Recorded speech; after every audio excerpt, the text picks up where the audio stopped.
Okay. Don't break the camera. So hey, Money. Hello. Hello, how are you doing? I can't complain.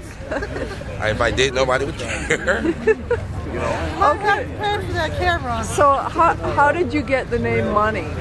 I got that from my grandmother originally from Chicago, Illinois.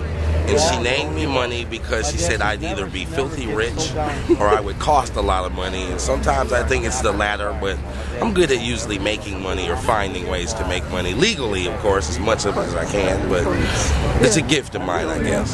How long have you been coming to Hot Dog Lunch here? Since 2005. When I first moved up here, I've been coming to it since then, and I support it because it's a big help to the people.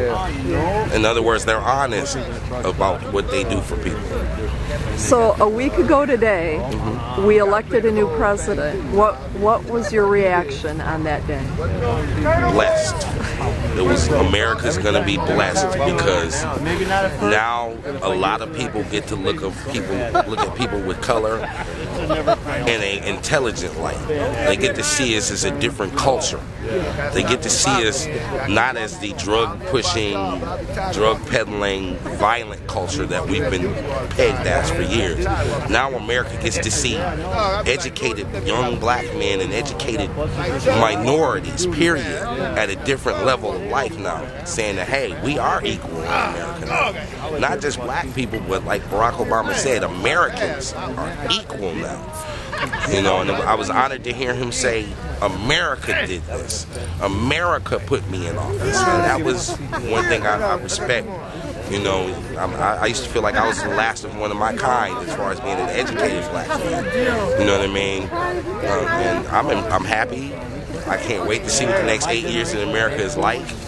You know what I mean? I already know what it's been like under the Democrats before, and it's always been pretty good. So I can imagine some of the good ideas that he has for people, considering he wants to change everything.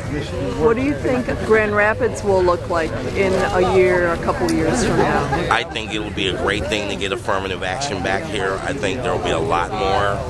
I don't think there's going to be so many new created jobs as I do think that they're going to add more labor because the supply and demand will be back. You know what I mean? Different companies that make furniture, people are going to have money to get places, so they're going to need furniture.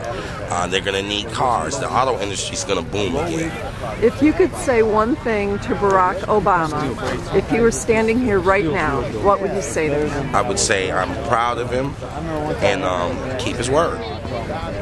Keep his word for a better change in America. Thank you, Mom.